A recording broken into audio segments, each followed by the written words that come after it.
Y sin embargo, Irigoyen se fue muy tranquilo y no anduvimos peor por eso. De manera que pidamos a Dios que nos despegue el corazón de los bienes de esta vida, que nos dé fuerza para vencer un poco por lo menos la solicitud terrena, porque de la solicitud terrena nacen todos los crímenes que se hacen en el mundo, como dice San Pablo acá, que también en confianza, mansedumbre, temperancia y castidad. Los policías dicen que de todos los crímenes que se hacen, un cuarto se hace por el amor, o lo que llaman el amor, otro cuarto se hace por la ambición, y los otros 2 cuartos, o sea, 500 gramos, se hacen por el dinero. De manera que ahí está ese ídolo aparentemente necesario para todos, aparentemente digno de veneración, que está haciendo todos los desórdenes que existen en el mundo, promoviendo todos los desórdenes que existen en el mundo. Y pidamos a Dios que que los gobiernos y los almaceneros no nos ayuden demasiado a despegarnos del dinero, y que aumente en nosotros la única palanca que es capaz de efectuar ese efecto, que es la fe en la providencia de Dios, inspirada en las cosas hermosas que hay en el mundo, los pájaros y los lirios, las cosas alegres y hermosas que hay en el mundo, que son como recuerdos de la bondad de Dios. Y aunque en el mundo hay cosas malas también, que son como recuerdos de la maldad de Dios o del diablo, sin embargo parece que predominan en el mundo las cosas buenas, por el simple hecho de que el mundo ha dudado hasta ahora. Si ha dudado hasta ahora, es señal que hay más bienes que males en el mundo, y que podemos confiar en la providencia de Dios, que nos ayude a superar nuestros males y a evitar, a aumentar nuestros bienes.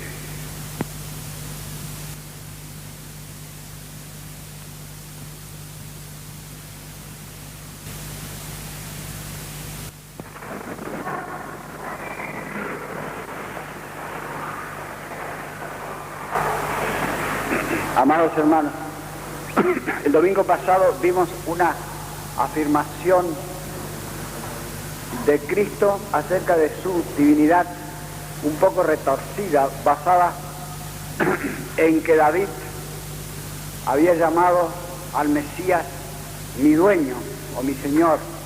Y este domingo hay otra afirmación de la divinidad de Cristo más clara, aunque también es implícita. Los judíos dicen: ¿quién puede perdonar los pecados sino solamente Dios? Y Cristo dice: para que veáis que yo tengo poder de perdonar los pecados, y hace un milagro. Están los 3 evangelistas con más detalles en Marcos y en Lucas, esta curación del paralítico, y la Iglesia la lee hoy, así como lee otros 3 o 4 testimonios de que Cristo dijo de sí mismo que era Dios, primero implícitamente y después al final de su vida con toda claridad: yo y el Padre somos una misma cosa. Es lo más importante que tiene que decir el Evangelio y que tiene que enseñar la Iglesia. En el siglo pasado nuestros gigantes padres, o algunos por lo menos como Sarmiento, dijeron, cuando apareció la obra de Renan, La vida de Jesús, dijeron que Renan había quitado al mundo un Dios y le había dado un gran hombre, y que había que felicitarse por eso.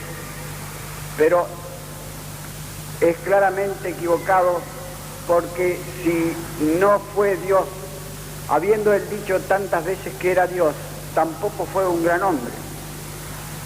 Fue un loco del diablo, como dijeron los judíos de aquel tiempo, o fue un impostor, como dicen los judíos de este tiempo, pero no puede haber sido Dios si afirmaba que era Dios y no lo era. no hay locura más grande que se pueda imaginar que esa. De manera que eso es el centro de la enseñanza de la Iglesia. Cuando yo era chico me enseñaron esto: si Dios existe, Cristo es Dios. Si Cristo es Dios, la Iglesia es verdadera. Ahora bien, Dios existe. El centro del fundamento de nuestra fe. Están conectadas estas tres cosas: el conocimiento de Dios, la divinidad de Cristo y la misión de la Iglesia en el mundo, en una forma tan férrea que si uno niega una de las tres tiene que negar todas. Y esto es lo que hacen muchos hoy día. El ateísmo contemporáneo niega la divinidad de Cristo. Empezó en el siglo XVI con los hermanos Socinos, los dos hermanos Socinos, Pedro y Miguel, dos italianos protestantes, que fueron los protestantes más lógicos que ha habido, porque no se contentaron con negar la obediencia a la Iglesia, sino que negaron la divinidad de Cristo y acabaron por negar la existencia de Dios, cuando huyendo de Italia tuvieron que refugiarse en Francia. Y ha seguido el ateísmo en tal forma que se puede decir que hoy ha vencido, como venció el arrianismo en el siglo V. Ahora, son parientes, es decir, el arrianismo también en el fondo negaba la divinidad de Cristo, pero fue vencido, se acabó, se disipó, por lo menos en su forma organizada y formal, se disipó el arrianismo. Puede que se disipe también el ateísmo contemporáneo, y puede que no. Si se disipará o no, eso es lo que yo no sé, lo que quisiera saber. Es la causa de todas las locuras y de todos los desórdenes del mundo. El ateísmo ataca la religión, ataca la moralidad y en el fondo ataca la misma razón humana. Hoy día los que entienden dicen que la razón humana está periclitando, está en crisis. Los que entienden de filosofía y de teología y de bellas artes dicen que hay una crisis en esas disciplinas que son las principales, una crisis terrible, pero todo el mundo se puede dar cuenta de que la razón está atacada por lo que ve alrededor suyo, por los espectáculos y por el desorden de la política, que los pueblos no se saben gobernar. El otro día uno me decía, pero ¿qué pasa? Nosotros elegimos nuestros gobiernos y todos nos resultan malos. Y después hay que llamar a los militares que hagan una chirinada y echen al gobernador al que hemos elegido nosotros mismos. ¿Somos sonsos nosotros? ¿Qué pasa? En realidad, yo creo que se puede poner en duda si nosotros elegimos nuestros gobiernos. Lo que no se puede poner en duda es que suelen ser malos. Eso es cierto. Un desorden terrible. Parecería que los hombres han perdido el antiguo instinto de gobernar y de vivir en paz entre ellos y de entender las cosas y de resignarse a los males de esta vida, porque cada momento hay levantamiento, por todos lados quieren arreglar el mundo por medio de las armas o de la desobediencia y de los gritos y de los discursos y de las mentiras. Y finalmente preparan la guerra, están preparando unas armas terribles. Y eso no es locura. Alemania se queja de que no la dejan tener la bomba atómica. Y no debía dar gracias a Dios de que no la dejen tener la bomba atómica. No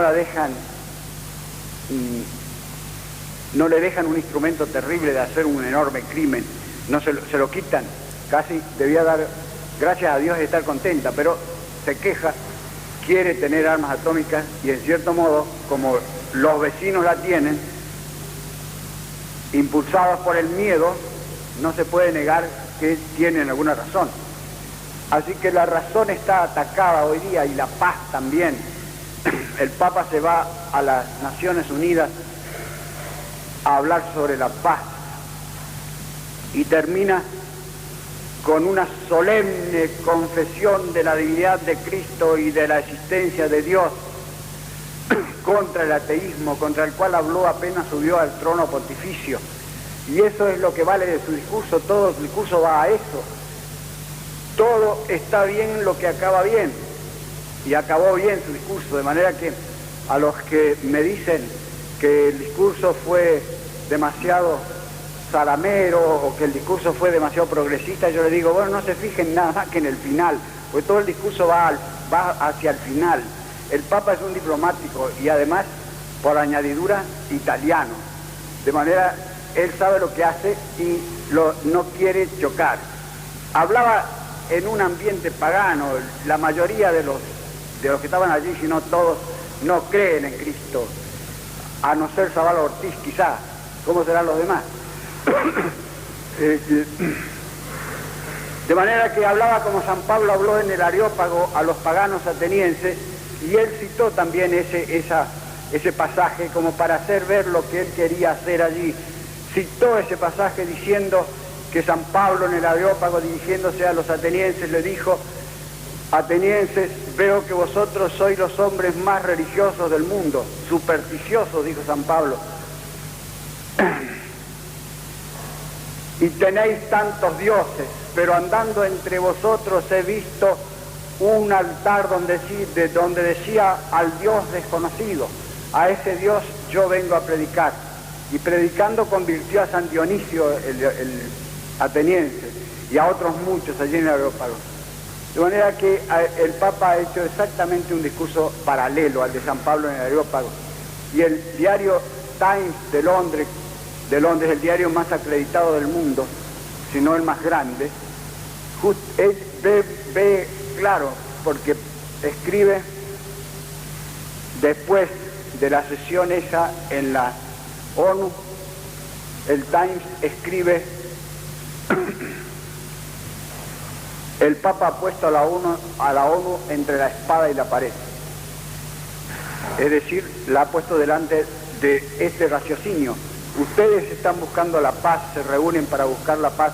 Eso es muy bueno, es una cosa que se debe alabar. Pero la paz solamente puede basarse en el espíritu, en las cosas espirituales. Y las cosas espirituales son Dios y Cristo, y no hay otra cosa. Por eso dice el Times que lo puso a la ONU entre la espada y la pared, como diciéndole: si no entran por ese camino, no hacen nada, no van a hacer nada. No se lo dijo así, porque como dije antes, no quiere chocar, no tenía por qué chocar, ni convenía tampoco. Pero en el fondo, esa es la idea que está en ese discurso. De manera que el ateísmo ataca la misma razón, aunque parezca mentira, porque dicen: hay grandes sabios hoy día que son ateos, dicen. Por ejemplo, le nombran 2 o 3 antisabios, es decir, hombres que están equivocados y que predican el engaño a los demás, y a eso yo no les llamo sabios. Pero en el fondo ataca la rectitud de la razón, porque el primer conocimiento y la rueda catalina de todos los conocimientos es el conocimiento de Dios.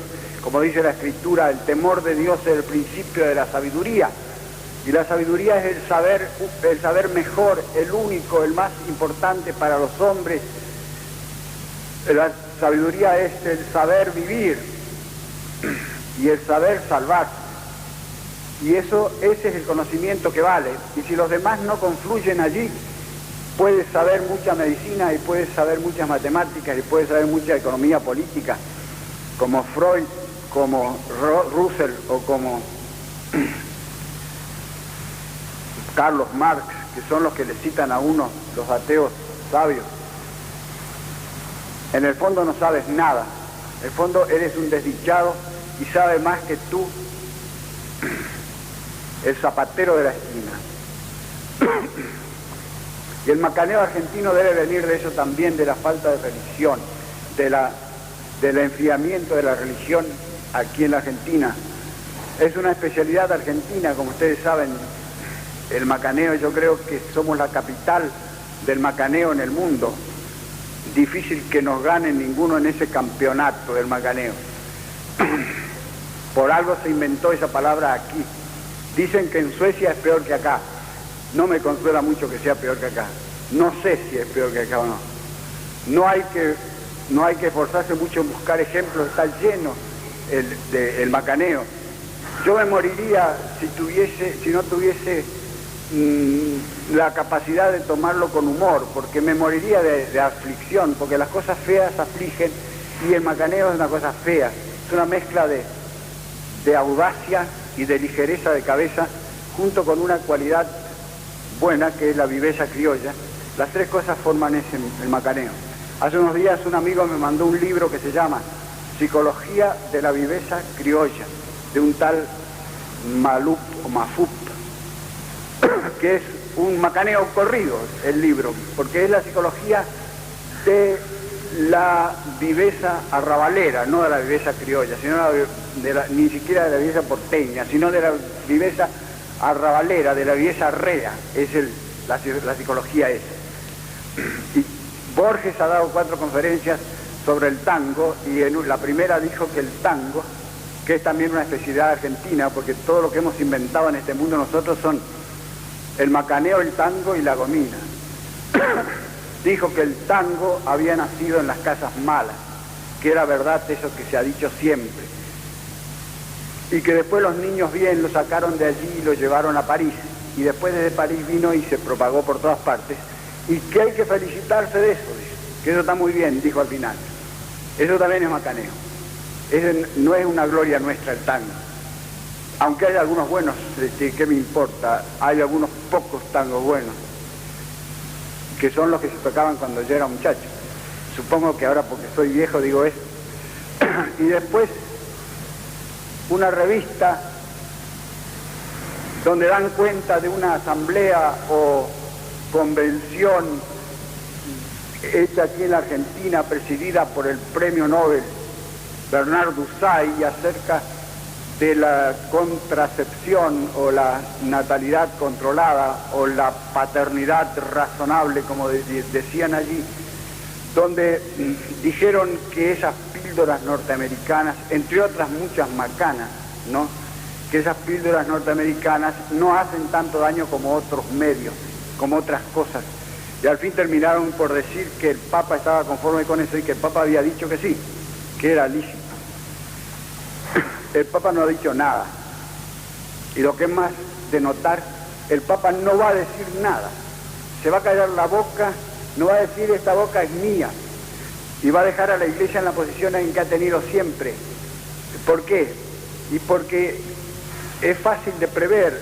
Ha reunido una comisión de expertos, de 55 expertos o peritos, posiblemente para ganar tiempo, para dar largas al asunto, y estos se han dividido entre sí en 3 partes y no se pueden poner de acuerdo de ninguna manera, así que el Papa va a decir, bueno, el asunto no está madurado, y va a dejar a la Iglesia en la misma posición en que estaba antes.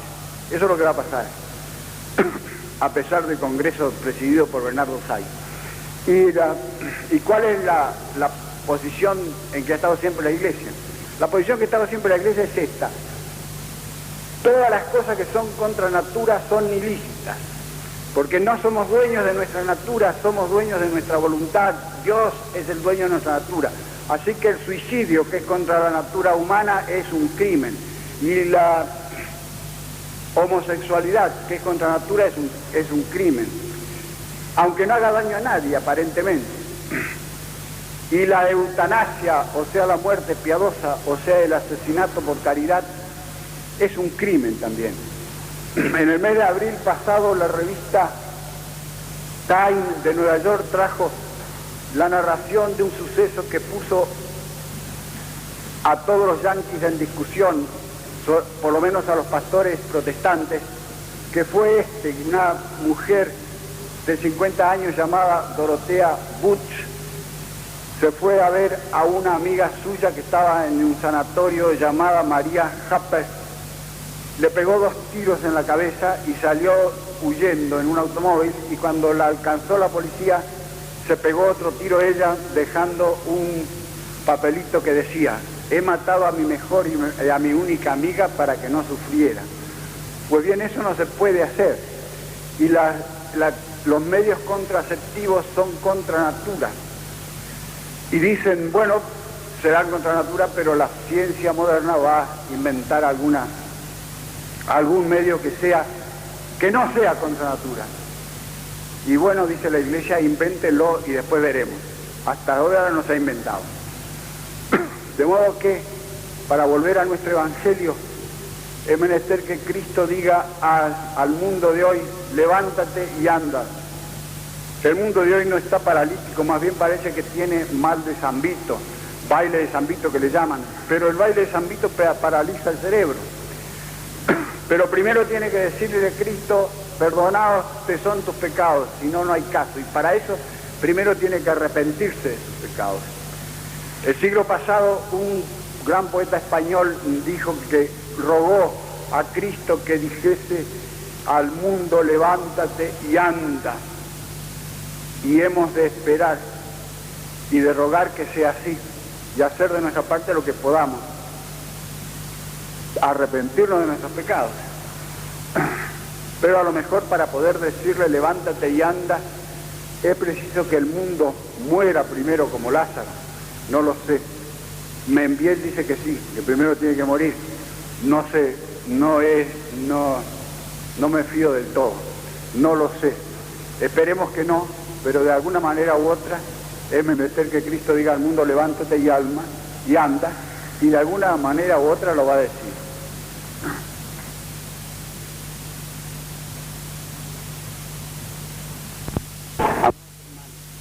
La primera resurrección de las tres que hizo Jesucristo, la del llamado con un nombre largo, el hijo único de una viuda de la ciudad de Naín, más largo que el nombre de San Juan Bautista, que es aquel que clama en el desierto. Es tan sencillo y tan nítido este relato que no se sabe qué decir para comentarlo, porque cualquier cosa que se diga es inferior a lo que dice el relato escueto de Lucas. Si me pongo a decir cuán benigno es Jesús, mirad cuánta amabilidad y cuánta benignidad tiene el Salvador, como el padre Galerani en su libro Jesús Amable, que nos hacían leer en el noviciado. Dice mucho menos que lo que dice simplemente el relato escueto de Lucas con su realismo, su concisión. De manera que los exegetas dicen una cantidad de vaciedades, como Maldonado o el padre Kim, y los santos padres se refugian en la alegoría, se van por la tangente. San Agustín, por ejemplo, dice que el joven de Naín representa el alma muerta por el pecado. Pero entonces nosotros somos la madre y Cristo nos sana sin que le pidamos nada. No, se apresura a decir San Agustín, la madre es la Santa Madre Iglesia que llora a sus hijos muertos. Pero la Santa Madre Iglesia no es viuda. En fin, toda alegoría cojea, renguea.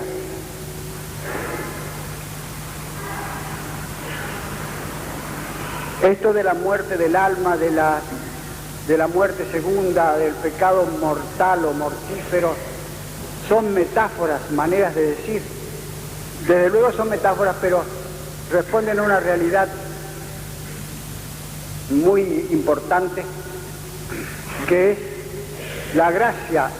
Nuestra alma vive por la gracia. Hay dos vidas en el alma. Una es la vida natural, otra es la vida sobrenatural.